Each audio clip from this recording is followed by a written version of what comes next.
भारत और नेपाल का रिश्ता रोटी बेटी का रिश्ता कहलाता है। Civilizational relations between both the countries, whether we talk about Ramayana or we talk about the life of Gautam Buddha, Bharat और नेपाल में इन दोनों ही बातों को लेके काफी अहम भूमिका है। और भारत और नेपाल के सभ्यताइक संबंध के अलावा नेपाल के हाइड्रो पावर पोटेंशियल को स्टडी करना बहुत जरूरी है। दोस्तों, स्वागत करता हूं इस वीडियो में। जैसे आप जानते हैं, नेबरहुड सीरीज चल रही है इंटरनेशनल रिलेशंस में, और आज हम भारत नेपाल के, वैसे तो बहुत डायमेंशंस हैं रिश्तों को डिस्कस करने के लिए, लेकिन हाइड्रो पावर पोटेंशियल की बात करेंगे बिकॉज नेपाल में बहुत रिच हाइड्रो पावर पोटेंशियल है। और क्योंकि भारत अभी इस दिशा में बढ़ रहा है जहां पे रिन्यूएबल एनर्जी से हम बिजली का उत्पादन ज्यादा करना चाहते हैं, तो क्या पोटेंशियल है नेपाल में और कहां तक भारत ने प्रोग्रेस किया है और कितनी प्रोग्रेस आगे और की जा सकती है दोनों देशों के रिश्तों में in context of the hydro power potential, ये बातें क्विकली इस वीडियो में समझेंगे। पहले तो दोस्तों ये समझें कि कौन से स्टेट्स हैं, जो कि कौन से राज्य हैं जो कि नेपाल और इंडिया जो कि नेपाल को बॉर्डर करते हैं। तो ऐसे 5 राज्य हैं, उत्तराखंड है, उत्तर प्रदेश है, बिहार है, वेस्ट बंगाल है, सिक्किम है। बहुत सारी बातें हैं दोस्तों, इंडिया नेपाल को लेके बहुत सारी बातें हैं और ये डिटेल में बातें हम अपने जनरल स्टडीज के पेड कोर्स में भी डिस्कस करते हैं, लेकिन जरा ब्रीफली यहाँ पे आपको आइडिया थोड़ा देना चाहते हैं कि किस तरह की बातचीत हम करते हैं, क्या लहजा है हमारा बात करने का और किस तरीके से इंफॉर्मेशन आपको प्रोवाइड की जाती है। इंडिया नेपाल के बारे में बात करनी हो तो चाहे काला पानी डिस्प्यूट हो, ट्रीटी ऑफ महाकाली की बात करें, हिस्टोरिकल रिलेशंस की बात करें, बुद्धिस्ट सर्किट आ जाता है, the life of Gautam Buddha आ जाता है, बहुत सारी बातें आ जाती है, वेस्ट सेती रिवर प्रोजेक्ट है, अरुण हाइड्रो पावर प्रोजेक्ट है, बहुत सारी बातें हैं। लेकिन इस वीडियो में केवल हम हाइड्रो पावर पोटेंशियल को समझेंगे। तो ये जो रिश्ता है भारत और नेपाल के बीच में, सिर्फ यहाँ पे हमारे सभ्यता का कनेक्शन नहीं आता। सबसे जो अहम यहाँ पे भूमिका निभाता है दोनों देशों के संबंध के बीच में, वो है गंगा माता। गंगा माता की जो ट्रिब्यूटरीज है, महाकाली, करनाली, सप्तगंधकी और सप्तकोसी। नाउ ये जो नदियां हैं ये फ्लो करती हैं through the valleys and plains of Nepal and ultimately ये ज्वाइन करते हैं बे ऑफ बंगाल में। नेपाल के अगर नीचे वाले एरिया की बात करें, जिसको फर्टाइल एरिया माना जाता है, तेराई रीजन माना जाता है, तो ये जो पानी है, ये जो गंगा के ट्रिब्यूटरीज का पानी है, ये इरिगेट करता है the low lying parts of Nepal, जिसको हम तेराई रीजन कहते हैं। ज्योग्राफी में आप पढ़ेंगे इसके बारे, तेराई रीजन। और साथ के साथ जो फर्टाइल इंडो गंजेटिक प्लेन्स है, तो मैं आपको मैप में दिखा देता हूं, ये जो हमारा इंडो गंजेटिक प्लेन एरियाज है ये भी बहुत फर्टाइल होता है, अलूवियल सॉइल यहाँ पे पाया जाता है thanks to the drainage by the tributaries of river Ganga. Now अब देखिए पानी है, अब देखिए पानी की बात आती है, चलो इंडस वाटर ट्रीटी आ जाती है इंडिया पाकिस्तान के कॉन्टेक्स्ट में। यहाँ पे हम गेंजेस रिवर की बात कर रहे हैं। भारत और नेपाल के बीच में कई ट्रीटीज भी साइन करी गई हैं ओवर कि कैसे पानी बांटा जाएगा, पानी शेयर किया जाएगा। तो जहां पे पानी का बात आती है, पानी के पोटेंशियल की बात आती है, तो ये जो रिवर्स हैं, चाहे वो इंडिया पाकिस्तान की बात हो या इंडिया नेपाल की बात हो, रिवर्स ऐसे अपॉर्चुनिटीज हमारे सामने खड़ा करते हैं जिसके चलते थ्रू डिफरेंट इंस्टीट्यूशनल मैकेनिज्म्स दो देश अपने आप कोलैबोरेट कर सकते हैं और इकट्ठे काम कर सकते हैं ताकि वो दोनों देश पोटेंशियल बेनिफिट्स को रीप कर सकें। अब यहाँ पे अगर हम मैकेनिज्म की बात करें, इंस्टीट्यूशनल मैकेनिज्म की, यानी कि पानी से बेनिफिट हार्नेस करने की बात हो, वाटर शेयरिंग की बात हो, इलेक्ट्रिसिटी पर्पस के लिए वाटर को यूटिलाइज करने की बात हो, तो 3 टियर मैकेनिज्म है। एक तो आता है आपका joint ministerial commission for water resources, then आता है joint committee on water resources and then is the joint standing technical committee. तो जितने भी तमाम अग्रीमेंट्स और ट्रीटीज हैं भारत नेपाल के बीच में which are related to the sharing of the water resources, वो इन 3 इंस्टीट्यूशंस के द्वारा, ये 3 टियर मैकेनिज्म के द्वारा इंप्लीमेंट किया जाता है। हाइड्रो पावर पोटेंशियल की जहां पे बात आती है, देखिए नेपाल, भूटान में भी बहुत हाइड्रो पावर पोटेंशियल है, वो भी बात करेंगे जब इंडिया भूटान के संबंध की बात आती है। लैंड लॉक्ड है, देखिए नेपाल, भूटान ये बफर स्टेट्स हैं between India and China. Nepal land locked है। अभी आपने मैप में देखा शुरुआत में कि नेपाल के जो बॉर्डर्स किसके साथ पड़ते हैं, कौन से राज्यों के साथ पड़ते हैं इंडिया में। अपने आप में लैंड लॉक्ड स्टेट है Nepal. And this is home to opulent perennial waters, यानी कि पानी जो पूरा साल वहां से बहता रहता है, जो नदी पूरे साल वहां से बहती रहती है, ठीक है। एंड अप्रॉक्सीमेटली अगर हम नेपाल की बात करें तो 2% ऑफ वर्ल्ड्स वाटर रिसोर्सेज जो हैं वो नेपाल से बहते हैं। इस देश में लगभग 6000 से ज़्यादा नदियां हैं with a total length of 45,000 kilometre, जिसका जो एवरेज रन ऑफ है that is 220 billion cubic metres annually. और अगर आपको hydro power generation capacity potential की बात करें तो कितना है, 90,000 मेगावाट, जिसमें से लगभग आधा यानी कि लगभग 45,000 megawatt, 43 to 45,000 megawatt economically feasible है इसको हार्नेस करना, thanks to the 4 large river systems in Nepal which is the Kosi is also called as the sorrow of Bihar, Gandak, Karnali और महाकाली।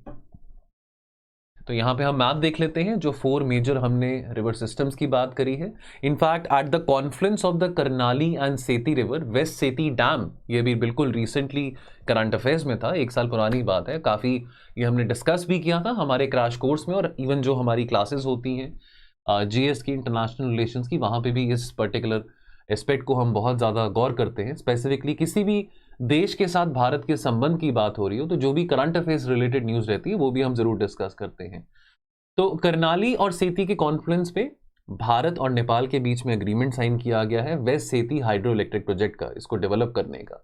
750 मेगावाट का ये प्रोजेक्ट है। गंडकी हो गया, गंडक रिवर सिस्टम की बात करें, कोसी रिवर सिस्टम की बात करें, तो 4 मेजर रिवर सिस्टम्स हैं नेपाल के। लेकिन उसके बावजूद हाइड्रो पावर पोटेंशियल रियलाइज नहीं हो पा रहा, नेपाल अपनी कैपेसिटी को पूरा यूटिलाइज नहीं कर पा रहा, इस रिच हाइड्रो पावर पोटेंशियल को नहीं हार्नेस कर पा रहा। सेकंड, नेपाल का रैंक सेकंड आता है in number of availability of fresh water, लेकिन उसके बावजूद भी सक्षम तरीके से नेपाल कामयाब नहीं हो पा रहा कि इन पानियों का, इन नदियों का इस्तेमाल कर सके फॉर जनरेटिंग इलेक्ट्रिसिटी। क्या आप जानते हैं नेपाल की 30% से ज्यादा की जो आबादी है उसके पास बिजली का एक्सेस नहीं है। अब अगर 2018-19 की बात करें तो पीक इलेक्ट्रिसिटी डिमांड उस वक्त 1320 मेगावाट की थी, लेकिन इंस्टॉल्ड कैपेसिटी कितनी थी, 1182 मेगावाट की। जस्ट इमेजिन कि हाइड्रो पावर पोटेंशियल के चलते 90,000 मेगावाट बिजली जो है वो इंस्टॉल की जा सकती है, जिसमें से लगभग 43 से 45,000 इकोनॉमिकली फिजिबल भी है। One of the primary reasons why Nepal lags in the electricity sector is the absence of any dependable grid supplied power। यानी कि अगर 30% आबादी के पास बिजली नहीं है, एक्सेस टू इलेक्ट्रिसिटी नहीं है, तो 70% जो आबादी है बाकी नेपाल की, टाइनी नेपाल की, वहां पे भी गारंटी नहीं है कि 24 घंटे बिजली आती रहेगी। Due to the population growth, आबादी तो हर जगह बढ़ रही है, भारत में भी बढ़ रही है, नेपाल में भी बढ़ रही है, जो डिमांड है एनर्जी की वो हर साल 10% और बढ़ती रहेगी। तो कहां से बिजली लेके आएगा Nepal? At present hydro power केवल 1% ऑफ नेपाल की एनर्जी नीड्स को मीट कर रहा है। नेपाल इस वक्त निर्भर है एक डॉक्यूमेंट पे, विजन 2020 डॉक्यूमेंट नेपाल ने बनाया था कि कैसे फीजिबल प्रोजेक्ट्स को हार्नेस किया जा सकता है, कैसे फीजिबल प्रोजेक्ट्स में पैसा लगाया जा सकता है। अब नेपाल के पास सरप्लस पैसा तो है नहीं, गरीब देश है, तो नेपाल इन्वेस्टमेंट सीख कर रहा है। चाइना बहुत इन्वेस्ट कर रहा है नेपाल के हाइड्रो पावर सेक्टर में। अब ये जो प्रोजेक्ट्स हैं या तो ये पब्लिक प्राइवेट पार्टनरशिप मोड से किए जाएंगे, या फिर नेपाल बाकी देशों के सामने हाथ जोड़ेगा, बाकी देशों के साथ वो कोशिश करेगा कि हम ये प्रोजेक्ट्स को इकोनॉमिकली फीजिबल बना सके। ये इन्वेस्टमेंट सीख करना नेपाल के लिए एक वरदान भी है और एक श्राप भी है। तो क्या रीजंस हैं for the lack of progress as far as the hydro power potential is concern? पहली बात तो रेगुलेटरी चैलेंजेस बहुत आ जाते हैं, ठीक है। लोकल कम्युनिटीज की बात करें, अभी भी देखिए वहां पे जो डोमिनेंट कम्युनिटी है नेपाल की, अगर हम पॉलिटिक्स की बात करें, वो वहां के पहाड़ी राजा हैं, जो मधेसीज हैं। Let me also tell you, Madhesis Nepal की 60% से ज्यादा आबादी बनाते हैं। और जो मधेसीज पॉपुलेशन है, ये जो एथनिसिटी है मधेसीज की, ये कहां पे लाई करती है नेपाल में? In the Terai region which touches the Indo-Gangetic plain. तो लोकल कम्युनिटीज को बहुत मार्जिनलाइज किया जा रहा है, उनकी रिप्रेजेंटेशन इतनी ज्यादा नहीं है पॉलिटिक्स में। पॉलिटिक्स की बात हो रही है तो इंस्टेबिलिटी बहुत है। देखिए 2020-21 में केपी ओली वहां के प्रधानमंत्री थे, फिर शेर बहादुर द्यूबा बने, अब केपी प्रचंड बन चुके हैं नेपाल के प्रधानमंत्री। गठबंधन की सरकार है, कंसेंसस नहीं आ पा रहा, कोई ऐसा लीडरशिप क्वालिटी नहीं है किसी में। स्टेट्समैनशिप लाइक क्वालिटीज किसी भी पॉलिटिकल लीडर के पास वहां पे नहीं है। एंड लीडरशिप क्राइसिस के कारण हम वहां पे इंस्टेबिलिटी देखते हैं पॉलिटिकल स्पेक्ट्रम में। बहुत ही एक इंपॉर्टेंट बात यहां पे समझने वाली ये है कि भाई नेपाल बहुत ज्यादा डिपेंडेंट है फॉरेन एड के ऊपर। नेपाल के पास सफिशिएंट फाइनेंशियल रिसोर्सेज नहीं है कि वो इतने सारे हाइड्रो पावर प्रोजेक्ट्स को इकोनॉमिकली फिजिबल स्वयं अपने आप कर सके। अब फॉरेन एड तो कोई बुरी बात नहीं है, फॉरेन कैपिटल अट्रैक्ट करना, लेकिन अगर चाइना की बात करें तो चाइना की बहुत ज़्यादा इंटरफेरेंस नेपाल के इंटरनल मैटर्स में रही है। तो चाइना, आपको पता है, चाइना से पैसे लेना, चाइना से पैसे ग्रांट में लेना, क्योंकि चाइना कुछ फ्री में तो नहीं बांटता, महंगा पड़ जाता है। श्रीलंका को देखिए क्या हाल हुआ है। अब पोस्ट कोविड हम बांग्लादेश, श्रीलंका, नेपाल, इन सब देशों में देख रहे हैं कि इकोनॉमिक क्राइसिस वाली सिचुएशन आई पड़ी है, बिकॉज बहुत ज़्यादा इनकी निर्भरता चाइना के ऊपर थी। वैसे आपको बात बताना चाहूँगा, जो वेस्ट सेती हाइड्रो पावर प्रोजेक्ट है, इसको लेके हमने आप पहले भी काफ़ी बात करी है। ये कॉन्ट्रैक्ट 2018 में चाइना के पास था, लेकिन ये कॉन्ट्रैक्ट भारत के पास 2022 में आया वेस्ट सेती हाइड्रो पावर प्रोजेक्ट के ऊपर काम करने का। 750 मेगावाट का ये प्रोजेक्ट है और भारत नेपाल के साथ यहाँ पे कोऑपरेट कर रहा है। भारत ये चाहता है कि नेपाल के लोग भी बिजली का फायदा उठा सकें और जो surplus power in hydro power project से जनरेट होगी, वो सरप्लस पावर भारत को एक्सपोर्ट की जा सके। तो यहाँ पे कुछ मैप में आप देख सकते हैं, जो ग्रीन ट्रायंगल से डिनोटेड है एग्जिस्टिंग हाइड्रो पावर प्रोजेक्ट्स है नेपाल में, रेड से जो डिनोटेड है वो अंडर कंस्ट्रक्शन है। तो फॉर एग्जांपल अगर मैं फार ईस्टर्न रीजन ऑफ नेपाल की बात करूं, तो जो अरुण 3 प्रोजेक्ट है, ये रिसेंटली इंडिया ने ये जो कॉन्ट्रैक्ट है बैक किया था नेपाल से, अरुण 3 प्रोजेक्ट, ये भी 900 मेगावाट का प्रोजेक्ट है। तो इंडिया सिग्निफिकेंटली इंटरेस्टेड है नेपाल में इन्वेस्ट करने के लिए। भारत नेपाल की 1950 में, आपको ये भी पता होगा, मैंने इसके बारे में बात भी करी थी पहले, 1950 में ट्रीटी ऑफ फ्रेंडशिप भारत और नेपाल के बीच में साइन करी गई थी। 1949 में भारत और भूटान के बीच में ट्रीटी ऑफ फ्रेंडशिप साइन करी गई थी। ओपन बॉर्डर्स हैं, पोरस बॉर्डर्स हैं। बहुत सारा डायस्पोरा यहाँ पे इंडिया में प्रेजेंट है जो कि नेपाल से आया है। हमारा डायस्पोरा बहुत ज़्यादा नेपाल में प्रेजेंट है। इनफैक्ट एक और बात बताना चाहूँगा, 2014 में जब प्रधानमंत्री मोदी जी प्रधानमंत्री बनते हैं, तो लगभग 17 साल के बाद, 16-17 साल के बाद किसी प्रधानमंत्री ने नेपाल में विजिट किया था। उस वक्त 2014 में जब नेपाल में सार्क समिट हुआ था। 2014 से पहले 1997 में श्रीमान आई.के. गुजराल ने नेपाल में बतौर प्रधानमंत्री विजिट किया था। तो कहीं ना कहीं देखा जाता है कि इतने सालों में 1997 से 2014 के बीच में पॉलिटिकल जो लीडरशिप थी वो ज़्यादा सीरियस नहीं थी नेपाल को एंगेज करने के लिए। ये भी कहना ठीक रहेगा कि नेपाल में कॉन्स्टिट्यूशनल क्राइसिस भी काफ़ी था। इनफैक्ट नेपाल में जो कॉन्स्टिट्यूशन बनने का प्रोसेस शुरू हुआ है 2008 में शुरू हुआ है, और इसके कारण पॉलिटिकल इंस्टेबिलिटी के कारण काफ़ी मुश्किल था नेपाल के साथ काम करना। भारत की कोशिश रही है कि वो कैसे लेवरेज कर सकता है नेपाल के साथ, जो भारत का इतना पुराना रिश्ता है, जो हमारा सॉफ्ट पावर की बात करते हैं, सिविलाइजेशन लिंक की बात करते हैं, कैसे वो लेवरेज हम हाइड्रो पावर पोटेंशियल में लेके आ सकते हैं। और आगे भी भारत कोशिश करता रहेगा। फॉर एग्जांपल जैसे आपके साथ मैंने अरुण 3 प्रोजेक्ट की बात करी, वेस्ट सेती डैम की बात करी है, इस तरह के प्रोजेक्ट्स भारत अंडरटेक कर रहा है। ये कुछ और प्रोजेक्ट्स हैं जहाँ पे इन्वेस्टमेंट भारत ने करी है नेपाल में। अभी पंचेश्वर मल्टीपर्पज़ प्रोजेक्ट पे भी काम शुरू कर दिया गया है। उसके अलावा सप्तकोसी हाई डैम प्रोजेक्ट है, अरुण 3 प्रोजेक्ट है, अपर करनाली प्रोजेक्ट है, वेस्ट सेती डैम हाइड्रो इलेक्ट्रिक प्रोजेक्ट है। अभी तक कौन से प्रोजेक्ट्स इंप्लीमेंट किए जा चुके हैं नेपाल में भारत की असिस्टेंस के द्वारा, तो आपके सामने यहाँ पे प्रोजेक्ट्स मेंशन है, कितने मेगावाट्स के हैं वो भी आप देख सकते हैं। Now just to sum up, India and Nepal they are 2 crucial riparian states of South Asia, जिसमें जो अपर राइपेरियन स्टेट है वो नेपाल है, लोअर राइपेरियन स्टेट वो इंडिया है। और इतने सालों से, मतलब 150 सालों से भी ज्यादा का संबंध है अगर वाटर शेयरिंग अग्रीमेंट की बात करें भारत और नेपाल के बीच में। लेकिन इतनी ट्रीटी साइन करने के बावजूद भी बहुत ही कम प्रोग्रेस हुआ है। उस पोटेंशियल को हार्नेस करने में स्कोप बहुत है कि और काम काफी किया जा सकता है। Now, in the case of Nepal and India, the upper riparian, which is Nepal, is in need of a proper structure to utilize its resources, because Nepal के पास उतना इकोनॉमिक लेवरेज और स्ट्रेंथ नहीं है to utilise its resources, because जो lower riparian, जैसे India की बात करें, इंडिया की साइज अगर पॉपुलेशन की बात हो, the size, the geographical domain की बात हो, इकोनॉमी की बात हो, भारत के पास रिलेटिवली स्टेबल डेमोक्रेटिक इंस्टीट्यूशंस हैं। भारत का जो एक्सपेरिमेंट विद डेमोक्रेसी रहा है 1947 से लेकर आज तक, वो काफ़ी सक्सेसफुल रहा है। इनफैक्ट भारत नेपाल से भी 400 गुना ज़्यादा बिजली प्रोड्यूस करता है।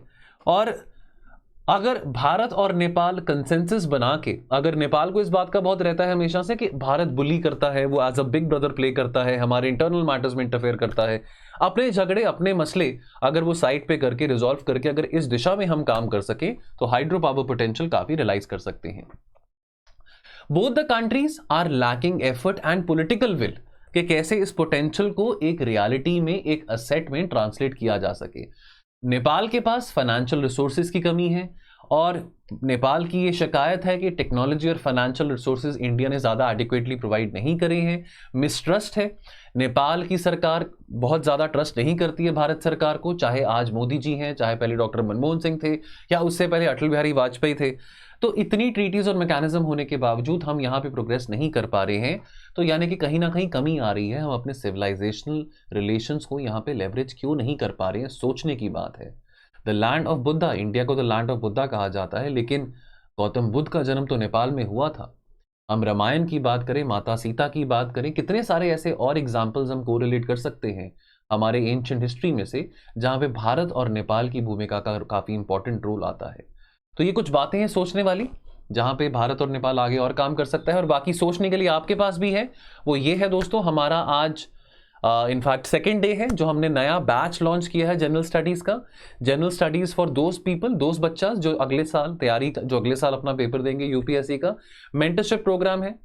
मेंटरशिप यानी कि हम आपके सारथी हैं, जिस रास्ते पे आप अभी चल रहे हैं, कुछ साल पहले उस रास्ते को हमने तय किया था, तो शायद हमारे पास कुछ ज़्यादा अनुभव है कि आपकी हम मदद कर सकें और आपका ये सफ़र और स्मूथ बना सकें। कंप्लीट कॉम्प्रिहेंसिव जीएस का यहाँ पे आपको कोर्स मिल रहा है, वीडियो लेक्चर्स हैं, पूरा स्केड्यूल है। जाइए वेबसाइट पे जाइए, हमारे टोल फ्री नंबर पे कॉल करें, पूछें कि क्या क्या आपको प्रोवाइड कर रहे हैं इस कॉस्ट में। आपका राइट बनता है पूछने का कि सर 30,000 में हमको क्या क्या प्रोवाइड किया जा रहा है। बहुत कुछ प्रोवाइड किया जा रहा है। प्री टेस्ट सीरीज़ है, मेंस टेस्ट सीरीज़ है, आंसर राइटिंग है, डेली करंट अफेयर्स हैं, जीएस के इतने सारे सब्जेक्ट्स के वीडियो लेक्चर्स हैं, पीडीएफ्स हैं, डाउट रेजोल्यूशन सेशंस हैं। तो आप इस बैच में जुड़ सकते हैं। सेकेंड डे आज, फॉर दैट मैटर आज इसका सेकेंड डे है इस जीएस बैच का। बाकी दोस्तों अभी मिलेंगे हम फिर से कल एक और नए टॉपिक के साथ। इंटरनेशनल रिलेशंस का ये हफ्ता चल रहा है, कोई एक और नया टॉपिक मैं लेके आऊँगा। यदि आपका कोई सजेशन है, सुझाव है, तो वो भी आप कमेंट सेक्शन में ज़रूर बताएं। मिलेंगे बहुत जल्द। Thank you so much. जय हिंद।